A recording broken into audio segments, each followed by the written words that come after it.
انگریزی کے مشہور ناول دا ونچی کوڈ کا اردو ترجمہ 5واں حصہ۔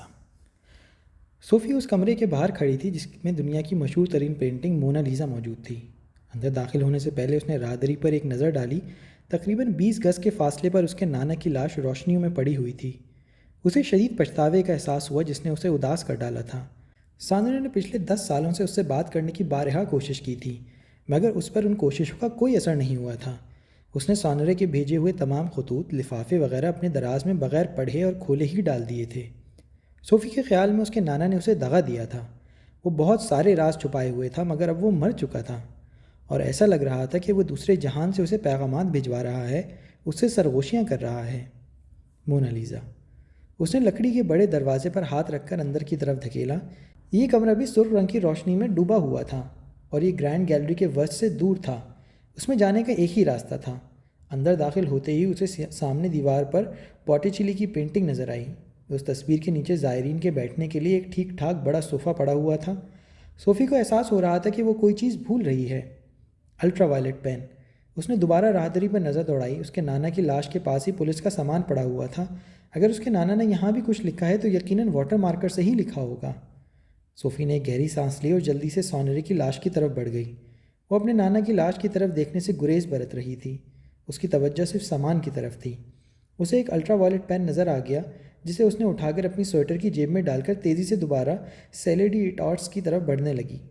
ابھی اس نے قدم چوکٹ پر ہی رکھا تھا کہ راہدری میں دبے دبے قدموں کی آواز سنائی دی۔ ابھی وہ سوچ ہی رہی تھی کہ وہاں کون ہو سکتا ہے کہ یکدم سرخ روشنی سے ایک سایہ نمودار ہوا اور وہ اچھل پڑی۔ تم یہاں ہو؟ وہ لینگڈن تھا جو کہ دبی آواز میں بات کر رہا تھا۔ رابرٹ، میں نے تمہیں کہا تھا نا کہ یہاں سے نکل جاؤ۔ اگر فاش، تم جائے واردات پر کیوں گئی تھی؟ لینگڈن نے اس کی بات بیچ میں سے ہی اچک لی۔ میں لائٹ پین لینے گئی تھی۔ اس نے لینگڈن کو پین دکھاتے ہوئے سرگوشی کی۔ اگر میرے نانا نے میرے لیے کوئی پیغام چھوڑا ہے تو صوفی سنو، لینگڈن نے پھر اس کی بات کاٹ ڈالی۔ اس کی سانس چڑھی ہوئی تھی۔ وہ الفاظ پی ایس، کیا تمہارے لیے وہ الفاظ کوئی اہمیت رکھتے ہیں؟ کچھ بھی؟ اس خدشے کے پیش نظر کہ ان کی آوازوں کی گونج راہدری میں نہ جائے، اس نے لینگڈن کو بازو سے پکڑ کر کمرے میں کھینچا اور دروازہ بند کر ڈالا۔ میں نے تمہیں بتایا تھا نا کہ ان الفاظ کا مطلب پرنسس صوفی ہے۔ میں جانتا ہوں، مگر کیا تم نے یہ الفاظ پہلے بھی کہیں دیکھے ہیں؟ کیا تمہارا نانا یہ حروف کہیں اور بھی استعمال کرتا تھا، جیسے مونوگرام یا پھر اسٹیشنری پر مطلب خط لکھتے ہوئے؟ لینگڈن کے سوال نے صوفی کو ہکا بکا کر ڈالا تھا۔ صوفی نے واقعی یہ الفاظ دیکھے تھے، مونوگرام کی صورت میں۔ یہ اس کی 9ویں سالگرہ سے ایک دن پہلے کی بات تھی۔ وہ گھر کی تلاشی لے رہی تھی کہ اپنے نانا کے چھپائے ہوئے تحفے تک پہنچ جائے۔ اس نے سارا گھر چھان مارا مگر اسے کچھ نہ ملا۔ وہ اپنی سالگرہ کا تحفہ دیکھنے کے لیے بے چین تھی۔ وہ یوں ہی بے ارادی طور پر اپنے نانا کے کمرے میں کھلے دروازے سے اندر چلی گئی۔ اسے پتہ تھا کہ وہ نیچے ہیں۔ وہاں اس نے نانا کی دراز میں ایک چابی پڑی دیکھی جس پہ یہ حروف کندہ تھے۔ وہ اسے دیکھ کر حیران تھی۔ اسی دوران اس کا نانا بھی کمرے میں آ گیا تھا اور اس نے صوفی کو بری طرح سے ڈانٹا تھا۔ اس سے پہلے صوفی کو نانا سے اتنی ڈانٹ کبھی نہیں پڑی تھی۔ صوفی نے نانا کو کہا تھا کہ وہ سمجھی تھی کہ یہ ایک نیکلس ہے اور اس کی سالگرہ کا تحفہ ہے۔ 2 دن بعد اس نے نانا سے اس چابی کے بارے میں پوچھا تھا، مگر اس کے نانا سے وہ سختی سے منع کر دیا تھا کہ وہ یہ واقعہ بھول جائے، کیونکہ یہ بہت قیمتی راز ہے۔ البتہ اس کے نانا نے کہا تھا کہ شاید ایک دن وہ یہ چابی اسے دے دے۔ صوفی کو پی ایس کے الفاظ کے بارے میں اس نے بتایا تھا کہ اس کا مطلب پرنسس صوفی ہے، اور اس دن کے بعد وہ اسے پرنسس صوفی کے نام سے ہی بلاتا تھا۔ خیالوں کی دنیا سے واپس آتی ہوئی صوفی کو اپنے نقصان کا احساس ایک بار پھر نہایت شدت سے ہوا۔ کیا یہ حروف تم نے پہلے بھی دیکھے ہیں؟ صوفی کو ایسا لگا جیسے اس کا نانا راہدری سے اسے آواز دے کر یہ کہہ رہا ہے کہ اس بارے میں کسی سے بات مت کرنا۔ وہ جانتی تھی کہ وہ اپنے نانا کو معاف کرنے میں ناکام رہی تھی، مگر وہ سوچ رہی تھی کہ کیا اپنے نانا سے کیا ہوا وعدہ توڑ دے۔ اس کے نانا کے اشاروں کا صاف واضح تھا کہ صوفی کو لینگڈن کی مدد حاصل کرنی ہے۔ صوفی نے اس بات میں سر ہلا دیا۔ ہاں بالکل، جب میں بہت چھوٹی تھی تب دیکھا تھا۔ کہاں؟ صوفی ہچکچائی۔ وہ چیز اس کے لیے بہت اہمیت رکھتی تھی۔ لینگڈن نے صوفی کی آنکھوں میں آنکھیں ڈالیں۔ دیکھو صوفی، یہ بات بہت اہم ہے۔ اگر تم مجھے بتا سکو تو شاید ہم مزید آگے بڑھ سکیں۔ کیا یہ حروف کسی کنول کے پھول کے ساتھ تو نہیں لکھے تھے؟ صوفی کو محسوس ہوا کہ وہ حیرت سے پیچھے ہٹ رہی ہے۔ لیکن تم کیسے یہ بات جان سکتے ہو؟ لینگڈن نے سانس بھری اور دھیمی آواز میں بولا، اب مجھے یقین ہو چلا ہے کہ تمہارا نانا کسی خفیہ تنظیم کا رکن تھا، ایک بہت قدیم اور نہایت پوشیدہ تنظیم کا۔ صوفی کو اپنے معدے میں کھچاؤ کا احساس ہوا۔ اسے بھی اس بات کا یقین تھا۔ 10 سالوں سے وہ یہ بات بھولنے کی کوشش کر رہی تھی، ایک ایسا واقعہ جسے اس نے اپنی آنکھوں سے دیکھا تھا، ناقابل معافی۔ کنول کا پھول، لینگڈن بولا، اگر اسے پی ایس کے الفاظ کے ساتھ دیکھا جائے تو یہ خفیہ تنظیم کی مہر ہے۔ تم یہ کیسے جانتے ہو؟ صوفی کو ڈر تھا کہ لینگڈن کہیں یہ نہ کہہ دے کہ وہ بھی اس تنظیم کا رکن ہے۔ میں اس تنظیم کے بارے میں لکھتا رہتا ہوں، لینگڈن کی آواز میں بے پناہ جوش تھا۔ خفیہ تنظیموں کی علامات کو پڑھنا ہی تو میرا کام ہے۔ اس تنظیم کا نام پریوری آف سیون ہے، جس کی بنیادیں فرانس میں ہیں، مگر سارے یورپ سے بہت سارے طاقتور لوگ اس کے رکن ہیں۔ دراصل یہ تنظیم دنیا کی قدیم ترین تنظیموں میں سے ایک ہے۔ صوفی نے اس بارے میں کبھی نہیں سنا تھا۔ لینگڈن اب تیز تیز بول رہا تھا۔ پریوری کی تاریخ نہایت مشہور شخصیات کی رکنیت سے بھری ہوئی ہے۔ تاریخ کے نہایت مانے ہوئے نام، جن میں باٹیچیلی، نیوٹن، وکٹر ہیوگو۔ لینگڈن رکا اور پھر بولا، اس کی آواز میں ایک عالمانہ اصرار تھا، اور لیونارڈو ڈی وینچی۔ صوفی نے اسے گھورا۔ کیا ڈا ونچی کسی خفیہ تنظیم کا رکن تھا؟ ڈا ونچی پریوری کا سربراہ بھی رہا تھا 1510 سے 1519 تک۔ اس بات سے اندازہ کر لو کہ تمہارے نانا کو لیونارڈو سے کتنا انس تھا، بلکہ تمہارے نانا اور لیونارڈو میں کافی مماثلت بھی تھی، جس کی یہی وجہ ہے۔ لیونارڈو بھی علامات کا ماہر تھا، فطرت پرستی، نسوانی دیویاں اور چرچ کی مخالفت۔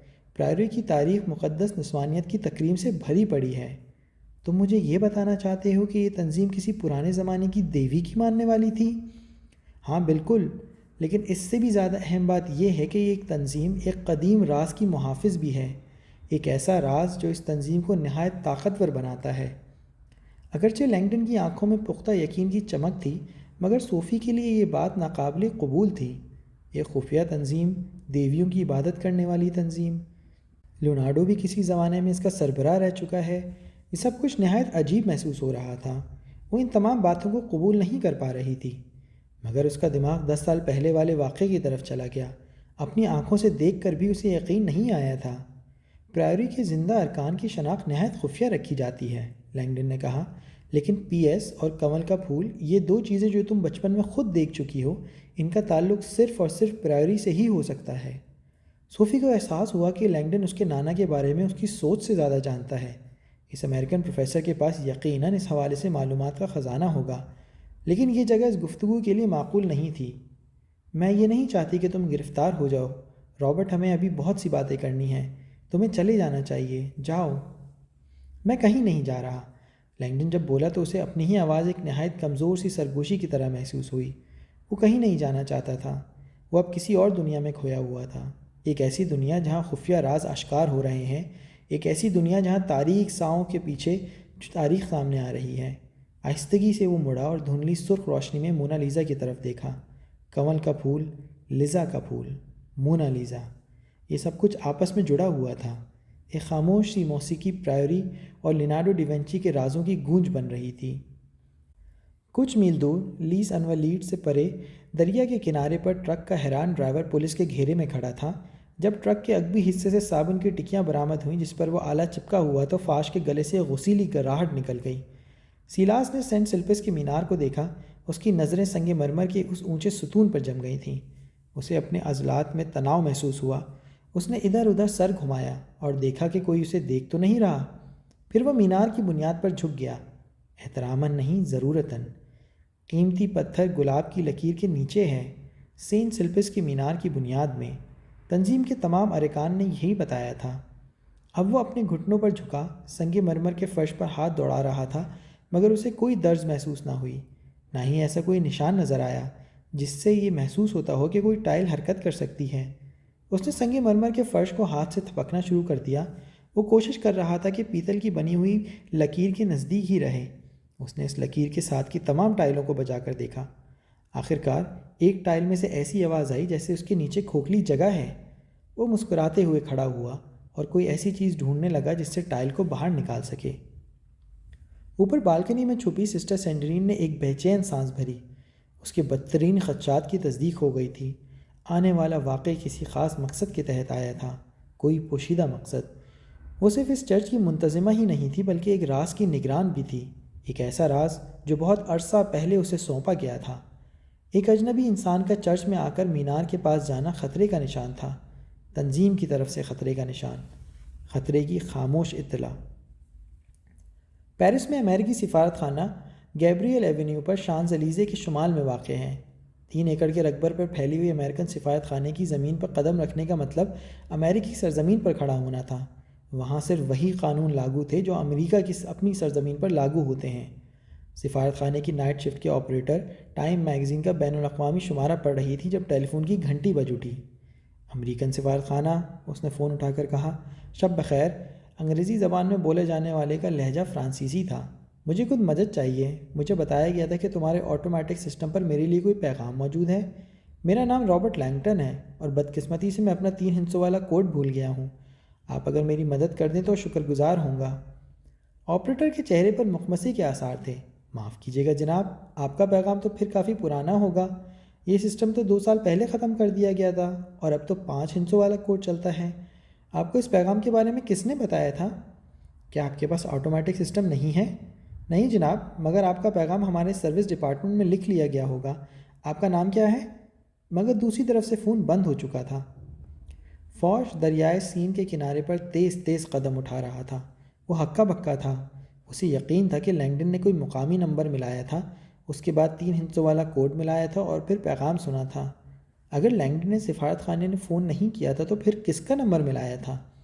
اپنے موبائل فون کو دیکھتے ہوئے فوج کو احساس ہوا کہ اس کا جواب تو اسی فون میں موجود ہے، لیکن لینگڈن نے یہی فون استعمال کیا تھا۔ اس نے موبائل فون کے بٹن دبانا شروع کیا اور کال لسٹ میں جا کر دیکھنے لگا۔ آخرکار فون نمبر اس کی نظروں کے سامنے آ گیا۔ یہ پیرس کا نمبر تھا جس کے آخر میں ملایا جانے والا کوڈ 3 ہندسوں کا تھا، 454۔ اس نے فون نمبر ملا دیا۔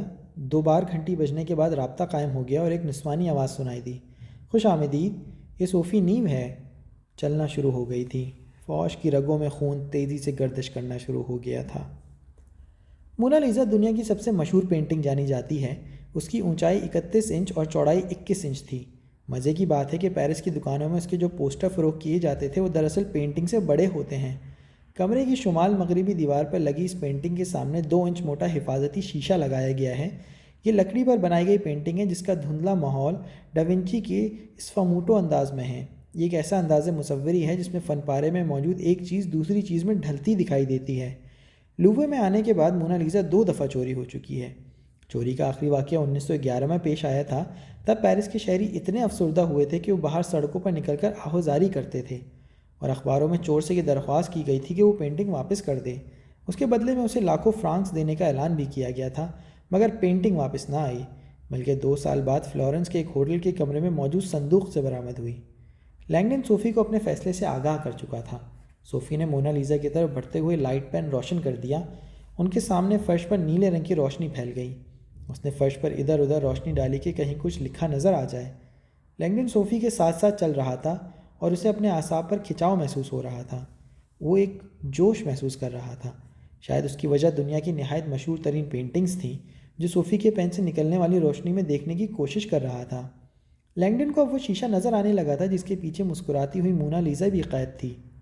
یہی مسکراہٹ اس کی وجہ شہرت تھی، مگر لینگڈن جانتا تھا کہ دراصل اس کی شہرت کی وجہ صرف یہ تھی کہ لیونارڈو ڈیونچی کے مطابق یہ اس کی سب سے بہترین پینٹنگ تھی۔ وہ جہاں بھی جاتا تھا یہ پینٹنگ اپنے ساتھ رکھتا تھا، اور اگر اس سے کوئی سوال کرتا تھا کہ یہ پینٹنگ وہ ہمیشہ اپنے ساتھ کیوں رکھتا ہے تو وہ یہ جواب دیتا تھا کہ نسوانی حسن کے اس شاہکار کو خود سے جدا کرنا نہایت مشکل ہے۔ فن کے بعض ماہرین کا کہنا تھا کہ لیونارڈو کی اس پینٹنگ سے محبت کی وجہ کچھ اور تھی۔ اس نے پینٹنگ کی نچلی تہوں میں ایک اور پینٹنگ کی خوبصورت میں کوئی خفیہ پیغام چھوڑا تھا۔ لینگڈن کے خیال میں مونا لیزا کے بارے میں مشہور باتیں بس یوں ہی سی تھیں۔ وہ جانتا تھا کہ ڈاونچی نے مونا لیزا کو اس طرح پینٹ کیا ہے کہ مونا لیزا کی بائیں طرف دائیں طرف سے کچھ زیادہ بڑی دکھائی دیتی ہے۔ تاریخ میں عورت کو بائیں طرف اور مرد کو دائیں طرف سے ظاہر کیا جاتا ہے۔ ڈاونچی نسوانیت کا ایک بہت بڑا شائق تھا اور وہ مرد عورت کے درمیان توازن کا قائل تھا۔ بعض لوگ کہتے ہیں کہ مونا لیزا دراصل لیونارڈو کی اپنی صورت کا نسوانی عکس تھا، اور لیونارڈو نے خود اپنی جو تصویر بنائی تھی اس میں اور مونا لیزا میں کافی مماثلت تھی۔ لینگڈن کو ایک لیکچر یاد آیا جس میں اس نے وہاں بیٹھے طالب علموں کو بتایا تھا کہ قدیم مصر میں زرخیزی کا دیوتا آمون کو مانا جاتا تھا اور مشہور دیوی ایسس کو لعیسا کے نام سے بھی جانا جاتا تھا۔ آمون، لعیسا، مونا لیزا۔ گویا ڈاونچی نے مذکر دیوتا اور مؤنث دیوی کو ایک ہی تصویر میں دکھا کر مردانیت اور نسوانیت کے توازن کو دکھانے کی کوشش کی تھی۔ میرا نانا یہاں آیا تھا۔ مونا لیزا 10 فٹ کے فاصلے پر تھی جب صوفی نے اچانک اپنے گھٹنوں پر جھکتے ہوئے کہا۔ اس نے چوبی فرش پہ پڑے ہوئے دھبے کی طرف اشارہ کیا۔ پہلے تو لینگڈن کو کچھ نظر نہ آیا، مگر جب اس نے جھک کر دیکھا تو فرش پر خون کا سوکھا ہوا دھبا نظر آنے لگا۔ صوفی ٹھیک کہہ رہی تھی، سانورے واقعی مرنے سے پہلے یہاں آیا تھا۔ وہ کسی خاص مقصد کے تحت یہاں آیا ہوگا۔ صوفی کا لہجہ دبا دبا تھا۔ اس نے یہاں ضرور میرے لیے کوئی پیغام چھوڑا ہے۔ اس نے تیزی سے مونا لیزا کی طرف قدم بڑھائے، ساتھ ساتھ وہ فرش پر روشنی ڈالتی جا رہی تھی۔ یہاں کچھ بھی نہیں ہے۔ اسی وقت لینگڈن کو مونا لیزا کے شیشے پر قرمزی رنگ کی ہلکی سی چمک دکھائی دی۔ اس نے صوفی کو کلائی پکڑ کر پین کی روشنی کا رخ شیشے کی طرف موڑ دیا۔ وہ دونوں اپنی جگہ جم کر رہ گئے تھے۔ شیشے پر 6 الفاظ جگمگا رہے تھے، بالکل مونا لیزا کے چہرے کے سامنے۔ کولیٹ کی آنکھیں حیرت سے پھیل گئی تھیں۔ فوش اسے فون پر بتا رہا تھا کہ ٹرک سے لینگڈن کی بجائے صابن کی ٹکیا برآمد ہوئی تھی جس کے ساتھ GPS ٹریکنگ ڈاٹ چپکا ہوا تھا۔ مگر لینگڈن کو اس کا علم کیسے ہوا؟ صوفی نیو، فوش نے جواب دیا، یقیناً اسی نے بتایا ہوگا، لیکن کیوں؟ میں نے صوفی کے نمبر پر جو ریکارڈ شدہ پیغام سنا ہے اس سے تو یہی بات سامنے آتی ہے۔ کولیٹ گم تھا کہ صوفی نے ایسا کیوں کیا۔ فوش کے پاس تو اب پکا ثبوت تھا کہ صوفی نے پولیس کی تفتیش میں رخنہ اندازی کی ہے۔ کولیٹ کو یقین ہو گیا تھا کہ صوفی نہ صرف ملازمت سے ہاتھ دھو بیٹھے گی بلکہ وہ جیل بھی جا سکتی ہے۔ لیکن کیپٹن، ابھی لینگڈن کہاں ہے؟ کیا میوزیم کے اندر کہیں خطرے کی گھنٹی تو نہیں بجی؟ نہیں جناب۔ اور کوئی گرینڈ گیلری کے گیٹ سے باہر تو نہیں آیا؟ نہیں، لووے کا ایک گارڈ ادھر داخلی دروازے پر موجود ہے۔ اچھا، تو پھر لینگڈن لووے کے اندر ہی ہوگا۔ اندر؟ مگر وہ اندر کیا کر رہا ہوگا؟ کیا لووے کے گارڈ کے پاس اسلحہ ہے؟ جی ہاں جناب۔ اسے اندر بھیجو، فوش نے حکم دیا۔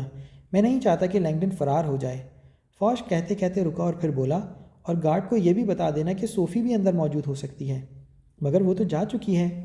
کیا تم نے اسے جاتے ہوئے دیکھا تھا؟ نہیں جناب، مگر کسی نے بھی اسے جاتے ہوئے نہیں دیکھا۔ کولیٹ حیران تھا کہ وہ ابھی تک اندر کیا کر رہی ہے۔ اب تم اس معاملے کو سنبھالو، فوش نے تہمکانہ لہجے میں کہا۔ میری واپسی تک وہ تمہاری گرفت میں ہونے چاہیے۔ ٹرک کے جاتے ہی فوش نے اپنے آدمیوں کو واپسی کا حکم دیا۔ لینگڈن مشکل شکار ثابت ہو رہا تھا اور صوفی بھی اس کی مدد کر رہی تھی۔ وہ مزید مشکل بھی ثابت ہو سکتا تھا، اس لیے فوش اب کوئی اور خطرہ مول نہیں لینا چاہتا تھا۔ اس نے اپنے آدھے آدمی کو لووے جانے کا حکم دیا اور باقی کو وہاں جانے کی ہدایت کی جہاں اس کے خیال میں لینگڈن جا سکتا تھا۔ لینگڈن کی حیرت سے بھرپور نگاہیں ان الفاظ پر جمی ہوئی تھیں اور ایسا لگ رہا تھا کہ یہ الفاظ ہوا میں معلق ہیں، مونا لیزا کی پرسرار مسکراہٹ پر پردہ ڈال رہے ہیں۔ پرائیوری، لینگڈن نے سرگوشی کی، یہ تو ثابت کر رہے ہیں کہ تمہارا نانا پرائیوری کا رکن تھا۔ صوفی نے اسے الجھی نظروں سے دیکھا۔ ان الفاظ کا پرائیوری سے کیا تعلق؟ ہاں، لینگڈن نے سر ہلایا، یہ پرائیوری کا نہایت بنیادی فلسفہ ہے۔ صوفی بھی حیرت سے الفاظ دیکھ رہی تھی جو کہ مونا لیزا کے چہرے پر چمکتے ہوئے نظر آ رہے تھے۔ سو دا ڈارک، دا کون آف مین۔ صوفی، لینگڈن بولا، پرائیوری کی وہ روایات جن میں دیویوں کی تکریم کرتے ہیں دراصل اس بنیاد پر قائم ہے کہ چرچ کے ابتدائی رہنماؤں نے اس دنیا کو دھوکے اور جھوٹ کی وجہ سے سیاہ کر ڈالا ہے۔ صوفی خاموشی سے ان الفاظ کی طرف دیکھ رہی تھی۔ پرائیوری یہ یقین رکھتی ہے کہ قسطنطین اور اس کے جانشینوں نے اس دنیا کو نسوانی فطرت پرستی سے نکال کر مردانہ عیسائیت کے راستے پر ڈال دیا تھا۔ انہوں نے ایک ایسی پروپیگنڈا مہم چلائی تھی کہ مقدس نسوانیت کو رسوا کر کر دیویوں کو جدید مذہب سے بالکل نکال دیا جائے۔ صوفی کے چہرے پر کوئی تاثرات نہیں تھے۔ میرے نانا نے مجھے اس جگہ آنے کا اشارہ دیا تھا، ایسا لگتا ہے کہ اس اشارے میں مزید بھی کچھ پوشیدہ ہے۔ لینگڈن جان گیا تھا کہ وہ ان الفاظ کو کوئی بھی کوڈ سمجھ رہی ہے۔ اگر اس کا کوئی پوشیدہ مطلب تھا بھی تو فی الحال لینگڈن یہ نہیں جانتا تھا۔ اس کے دماغ میں سانورے کے لکھے ہوئے وہ الفاظ گونج رہے تھے، انسان کا دھوکہ کتنا تاریک ہوتا ہے۔ سو ڈارک، دا کون آف مین، واقعی بہت تاریک۔ یہ بات ٹھیک ہے کہ عیسائی چرچ آج کل کی دنیا میں نہایت اچھے کام کر رہا ہے، مگر اس چرچ کی تاریخ ظلم و ستم اور دھوکے بازی پر مشتمل تھی۔ 300 سال تک اس چرچ نے فطرت پرستی کو مٹانے کے لیے ظالمانہ اقدامات کیے تھے۔ قرون وسطیٰ میں عیسائی چرچ نے تاریخ کی سب سے ظالمانہ کتاب بھی لکھی تھی جس کا نام چڑیلوں کا ہتھوڑا، ہیمر آف دا وچز تھا۔ اس کتاب میں آزاد خیال عورتوں کے خطرات کے بارے میں آگاہ کیا گیا تھا اور یہ رہنمائی بھی کی گئی تھی کہ ان عورتوں سے کیسے چھٹکارا حاصل کیا جا سکتا ہے۔ پادریوں کے خیال میں ان عورتوں کی روحوں پر شیطان قابض تھا، اس لیے ان سے نجات ضروری تھی۔ چرچ نے اس دوران لاکھوں عورتوں کا قتل عام کیا جن میں نہایت ذہین عالمائیں، راہبائیں بھی شامل تھیں۔ چرچ کے خیال میں دائیوں کو بھی سزا کا مستحق ٹھہرایا گیا تھا کیونکہ وہ پیدائش کے دوران زچہ کا درد کم کرنے کی کوشش کرتی ہیں، جو کہ ایک گناہ ہے، کیونکہ پیدائش کے دوران ہونے والا درد خدا کی طرف سے عورت کے لیے ایک سزا ہے، اس گناہ کی سزا جو کہ حوا نے جنت کا پھل کھا کر کی تھی، اور یہ سزا عورت آج تک بھگت رہی ہے۔ رابرٹ، صوفی کی سرگوشی رابرٹ کو خیالوں کی دنیا سے باہر نکال لائی۔ کوئی آ رہا ہے۔ رابرٹ کو راہداری میں سے آتے قدموں کی آواز سنائی دی۔ ادھر آ جاؤ۔ صوفی نے پین کی روشنی بجھائی اور کمرہ یکدم اندھیرے میں ڈوب گیا۔ ایک لمحے کے لیے لینگڈن کو لگا جیسے وہ اندھا ہو گیا ہے۔ اسے یہ بھی نہیں سمجھ آ رہا تھا کہ صوفی نے اسے کہاں آنے کو کہا ہے، لیکن پھر اسے صوفی کا سایہ کمرے کے وسط میں جاتا نظر آیا۔ وہ صوفے کی طرف چلی گئی تھی۔ آخرکار وہ جھک کر صوفے کے پیچھے غائب ہو گئی۔ ابھی لینگڈن صوفی کے پیچھے جانے ہی والا تھا کہ ایک آواز سن کر اس کے قدم وہیں جم گئے۔ ہاتھ اوپر اٹھا لو۔ کمرے کے دروازے سے سیکیورٹی یونیفارم میں ملبوس ایک ادھیڑ عمر آدمی داخل ہو رہا تھا۔ اس کے ہاتھوں میں پستول تھا جس کا رخ لینگڈن کی طرف تھا۔ پستول دیکھتے ہی لینگڈن کے ہاتھ اوپر کی طرف اٹھ گئے۔ نیچے لیٹ جاؤ۔ گارڈ کا لہجہ تہمکانہ تھا۔ لینگڈن نے بات ماننے میں کوئی تعامل نہ کیا۔ گارڈ اب لینگڈن کے نزدیک پہنچ گیا تھا۔ اس نے لینگڈن کو اپنی لات دے ماری۔ اپنا منہ فرش کی طرف کر لو، اس نے پستول لہراتے ہوئے کہا، اور لینگڈن نے اپنا منہ فرش کی طرف کر لیا۔ لینگڈن کی ٹانگیں اور بازو پھیلے ہوئے تھے اور اس کا منہ فرش کے ساتھ لگا ہوا تھا۔ ایسا لگ رہا تھا جیسے وہ بھی ایک وٹرووین مین ہے، مگر الٹا۔ سیلاس نے بھاری فولادی سٹینڈ اٹھایا اور مینار کی طرف چل پڑا۔ اس نے سنگ مرمر کے فرش پر نظر ڈالی۔ وہ جانتا تھا کہ شور کے بغیر سنگ مرمر نہیں ہٹا سکے گا۔ فولادی سٹینڈ سے لگائی گئی چوٹ کی آواز سارے چرچ میں گونجے گی۔ ہو سکتا ہے کہ بوڑھی راہبہ بھی یہ آواز سن لے۔ سیلاس ایسا کوئی خطرہ مول نہیں لینا چاہتا تھا۔ اس نے ادھر ادھر نگاہ دوڑائی کہ کہیں سے کوئی کپڑا مل جائے جسے وہ اسٹینڈ کے سرے پر لپیٹ سکے۔ اسے قربان گاہ پر لینن کا کپڑا نظر آیا، مگر اس نے وہ کپڑا استعمال کرنے کا خیال رد کر دیا۔ آخرکار اس نے اپنی پوشاک اسٹینڈ پر لپیٹنے کا فیصلہ کیا۔ اس نے اپنی پوشاک اتاری اور فولادی اسٹینڈ کے گرد لپیٹ لی۔ پھر اس نے اسٹینڈ کو پکڑا اور کھوکھلی فرش پر چوٹ لگائی۔ ایک دبی دبی آواز پیدا ہوئی۔ سنگ مرمر اپنی جگہ پر قائم تھا۔ اس نے اسٹینڈ کو تھوڑی زیادہ قوت سے پتھر میں مارا، مگر پھر بھی کوئی نتیجہ برآمد نہ ہوا۔ تیسری دفعہ مزید قوت سے اسٹینڈ مارنے پر ایک ہلکے سے جھماکے کی آواز آئی۔ سنگ مرمر ٹوٹ چکا تھا اور نیچے خالی جگہ نظر آ رہی تھی۔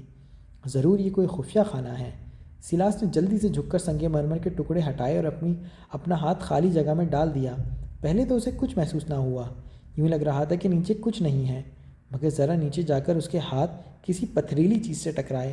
اس نے اسے تھامنے کی کوشش کی۔ آخرکار تھوڑی کوشش کے بعد وہ کامیاب ہو گیا۔ یہ پتھر سے بنی ایک تختی تھی۔ اس نے اسے ہاتھ میں اٹھایا اور اس کا جائزہ لینے لگا۔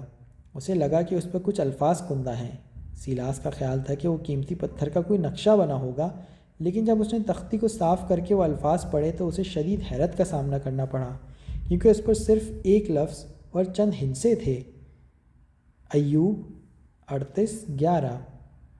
یہ تو انجیل کی کسی آیت کا حوالہ ہے۔ وہ پوشیدہ چیز جس کی تلاش کی جا رہی تھی، اس کا اشارہ انجیل کی آیت کے حوالے سے دیا گیا تھا۔ تنظیم گویا خدائی راستے پر چلنے والوں کا مذاق اڑا رہی تھی۔ کتاب ایوب سبق 38 آیت 11۔ اگرچہ سیلاس کو یہ آیت زبانی یاد نہیں تھی، مگر وہ جانتا تھا کہ کتاب ایوب کے ایک ایسے آدمی کی داستان ہے جو خدا پر مضبوط ایمان رکھتا تھا اور ہر آزمائش پر پورا اترتا تھا۔ اس نے اپنے کاندھوں سے مڑ کر پیچھے دیکھا تو اسے قربان گاہ کے اوپر چمڑے کی جلد میں لپٹا انجیل کا نسخہ نظر آیا۔ اس کے چہرے پر مسکراہٹ پھیل گئی۔ سسٹر سینڈرین لرز رہی تھی۔ چند لمحے پہلے وہ سوچ رہی تھی کہ اپنے کمرے میں جا کر ان احکامات پر عمل کرے جو اسے کچھ عرصہ پہلے دیے گئے تھے، مگر جب سیلاس نے اپنی پوشاک اتاری تو اس پر ہیبت طاری ہو گئی تھی۔ اسے سیلاس کی پشت پر زخموں کے نشان نظر آ رہے تھے۔ ایسا لگ رہا تھا جیسے اس آدمی کو بے دردی کے ساتھ کوڑے مارے گئے ہوں۔ اس نے سیلاس کی ران کے گرد لپٹا ہوا خون آلود بیلٹ بھی دیکھا تھا، جس سے ابھی بھی خون ٹپک رہا تھا۔ وہ جانتی تھی کہ اوپس ڈائی کے نظریات عجیب و غریب ہیں، مگر مزید حیرت کی بات یہ تھی کہ اوپس ڈائی قیمتی پتھر کے کھوج میں تھی۔ وہ حیران تھی کہ انہیں سینٹ سلپس کے بارے میں کیسے پتہ چلا۔ سیلاس اب پوشاک پہن کر پتھر کی تختی کو اٹھا کر جائزہ لے رہا تھا۔ سسٹر سینڈرین بالکنی سے نکلی اور دبے قدموں اپنے کمرے کی طرف چل دی۔ اندر داخل ہو کر وہ اپنے بستر کے پاس گھٹنوں کے بل جھکی اور نیچے سے ایک سر بمہر لفافہ نکال لیا جو نہ جانے کتنے برسوں سے وہاں موجود تھا۔ اس نے لفافہ پھاڑ کر ایک کاغذ باہر نکالا جس پر پیرس کے 4 ٹیلی فون نمبرز لکھے ہوئے تھے۔ لرزتے ہاتھوں سے اس نے ٹیلی فون اپنی طرف کھینچ لیا۔ سیلاس نے تختی قربان گاہ کے اوپر رکھی اور انجیل کا نسخہ اٹھا کر اسے کھولا۔ صفحات پلٹتے ہوئے وہ عہد نامہ قدیم کی کتاب ایوب پر پہنچ گیا اور اس کے سبق نمبر 38 کھول لیا۔ وہ 11ویں آیت پر پہنچا تو اس کی آنکھیں حیرت سے پھیل گئیں اور اسے احساس ہوا کہ کچھ غلط ہے۔ "Hitherto shalt thou come but no further"، یہاں تک تو آ سکتے ہو، اس کے آگے نہیں۔ سیکیورٹی وارڈن غصے سے کانپ رہا تھا۔ وہ لیٹے ہوئے لینگڈن پر پستول تانے کھڑا تھا۔ اس کا بس نہیں چل رہا تھا کہ یارک سانرے کے قاتل کو ٹکڑے ٹکڑے کر ڈالے۔ سانرے اس کے لیے مہربان باپ کی حیثیت رکھتا تھا، مگر وہ جانتا تھا کہ لینگڈن کو نقصان پہنچانے کا کوئی فائدہ نہیں ہے، کیونکہ جو سختی اور اذیت لینگڈن کو فرانس کی جیل میں بھگتنی پڑے گی اس سے تو موت آسان ہے۔ گرو وارڈ نے اپنا واکی ٹاکی اتارا اور اپنے آدمیوں سے رابطہ کرنے لگا، لیکن واکی ٹاکی کی مستقل شور کی آواز نکال رہا تھا۔ اسے خیال آیا کہ اس کمرے میں نصب حفاظتی الیکٹرانک سسٹم کی وجہ سے سگنل نہیں آتے تھے، اس لیے اسے دروازے تک تو جانا پڑے گا تاکہ کچھ سگنل آ جائیں۔ لینگڈن پر بدستور پستول تانے وہ پیچھے ہٹا۔ ابھی وہ تھوڑا پیچھے ہٹا ہی تھا کہ اسے کمرے میں حرکت کے آثار محسوس ہوئے۔ کمرے کے وسط میں ایک سایہ حرکت کر رہا تھا۔ اسے محسوس ہوا کہ یہ کوئی عورت ہے جو تیز تیز اس کی طرف آ رہی تھی۔ اس عورت کے ہاتھ میں روشنی تھی، ایسا لگ رہا تھا جیسے وہ کوئی چیز ڈھونڈ رہی ہے۔ "کون ہو تم؟" گرو وارڈ نے پکارا۔ اس کی رگوں میں خون کی گردش تیز ہو گئی تھی۔ وہ فیصلہ نہیں کر پا رہا تھا کہ اپنا پستول لینگڈن پر تانے رکھے یا اس عورت کو نشانے پر رکھے۔ "جواب دو، کون ہو تم؟" "میں صوفی نیو ہوں"، دوسری طرف سے پرسکون لہجے میں جواب آیا۔ گرو وارڈ کے دماغ کے نہا خانوں میں کہیں یہ نام موجود تھا۔ صوفی نیو، سانرے کی نواسی۔ وہ جب چھوٹی ہوا کرتی تھی تو اکثر میوزیم میں آیا کرتی تھی، لیکن وہ بہت پرانی بات تھی۔ گرو وارڈ کے خیال میں یہ عورت صوفی نہیں ہو سکتی تھی، اور اگر وہ صوفی تھی بھی تو اس پر اعتبار نہیں کیا جا سکتا تھا، کیونکہ بہت عرصے پہلے سانرے اور صوفی علیحدہ ہو گئے تھے۔ "تم مجھے جانتے ہو نا؟" صوفی نے کہا۔ "رابرٹ لینگڈن نے میرے نانا کو قتل نہیں کیا، تمہیں مجھ پر یقین کرنا چاہیے"۔ گرو وارڈ ابھی اس بارے میں بات نہیں کرنا چاہ رہا تھا۔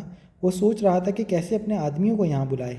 وہ ابھی تک رابطہ قائم نہیں کر سکا تھا اور ابھی دروازے سے 20 گز دور تھا۔ وہ آہستگی سے پیچھے کی طرف چلا۔ ابھی تک اس کے پستول کا رخ لینگڈن کی طرف تھا۔ گرو وارڈ نے دیکھا کہ صوفی ایک پینٹنگ کا جائزہ لے رہی ہے۔ گرو وارڈ کا سانس گلے میں ہی اٹک گیا تھا۔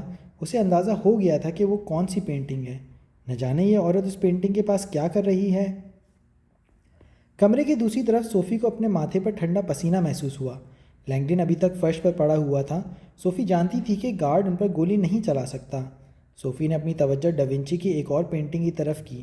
اس نے سارا حصہ چھان مارا تھا، مگر وہاں ایسا کچھ بھی نہیں تھا۔ اس کے خیال میں یہاں کچھ نہ کچھ موجود ہونا چاہیے تھا۔ وہ جانتی تھی کہ یہی جگہ جہاں اس کا نانا اسے پہنچانا چاہتا تھا۔ اس نے ایک بار پھر پینٹنگ پر دیکھا۔ یہ ایک عجیب سا منظر تھا۔ ڈاونچی نے اس پینٹنگ میں بی بی مریم کو ننھے عیسیٰ کو اٹھائے دکھایا تھا۔ اس کے ساتھ ننھے یحییٰ اور اوریل نامی فرشتہ بھی تھا۔ جب صوفی ایک چھوٹی بچی تھی تو میوزیم میں اس کے آنے کے بعد اس کا نانا مونالیزا کی پینٹنگ کے بعد اسے یہ پینٹنگ دکھایا تھا۔ صوفی کو اپنی پشت پر وارڈن کی آواز سنائی دی، جو اپنے آدمیوں سے رابطہ کرنے کی کوشش کر رہا تھا۔ اس نے ایک دفعہ پھر مونالیزا کے حفاظتی شیشے پر لکھا پیغام دہرایا۔ اس کے سامنے جو پینٹنگ تھی اس پر مونالیزا کی پینٹنگ کی طرح کوئی حفاظتی شیشہ نہیں تھا۔ وہ جانتی تھی کہ اس کا نانا اس پینٹنگ کے اوپر لکھ کر اسے خراب نہیں کر سکتا۔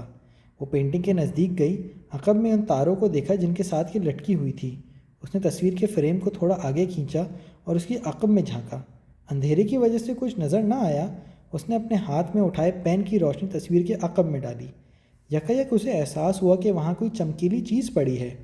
فریم کے بالکل نیچے کوئی دھات نما چیز چمک رہی تھی۔ اس نے لائٹ پین سے روشنی ڈالی تو ہکا بکا رہ گئی۔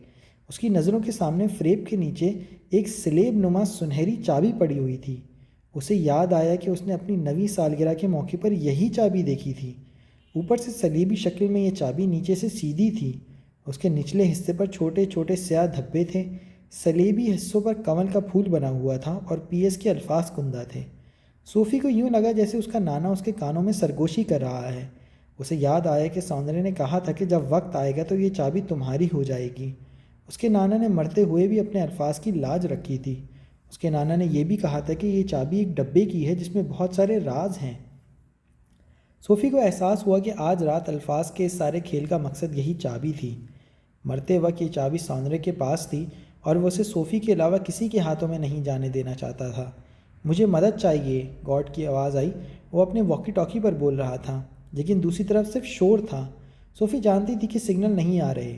اسے پتہ تھا کہ یہاں آنے والے اکثر سیاح جو مونا لیزا کے سامنے کھڑے ہو کر اپنے گھر یا دوستوں کو کال کرتے ہیں مایوس ہوتے ہیں کیونکہ سگنل نہ ہونے کی وجہ سے کال نہیں ملتی۔ گارڈ آہستہ آہستہ پیچھے ہٹ رہا تھا۔ صوفی جانتی تھی کہ اسے جلد ہی کوئی قدم اٹھانا ہوگا۔ اس نے پینٹنگ کی طرف دیکھا اور سوچا کہ ایک بار پھر لیونارڈو ڈی وینچی ہی اس کا مددگار ہوگا۔ بس کچھ قدم اور، گروارڈ نے سوچا۔ رک جاؤ، صوفی کی آواز سنائی دی، ورنہ میں یہ پینٹنگ خراب کر دوں گی۔ گروارڈ نے اس کی طرف دیکھا اور رک گیا۔ نہیں مادام نہیں۔ اس نے سرخ رنگ کی دھندلی روشنی میں دیکھا کہ صوفی ایک پینٹنگ اتار کے فرش پر رکھ چکی ہے۔ پینٹنگ اتنی بڑی تھی کہ صوفی مکمل طور پر اس کے پیچھے غائب ہو گئی تھی۔ گروارڈ سوچ رہا تھا کہ پینٹنگ کے ساتھ لگی تاروں کے اترتے ساتھ ہی خطرے کی گھنٹی بجنا چاہیے تھی، مگر ایسا نہیں ہوا تھا۔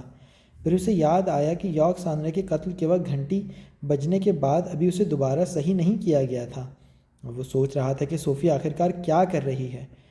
جب اس نے غور سے دیکھا تو اس کا سانس گلے میں ہی رہ گیا۔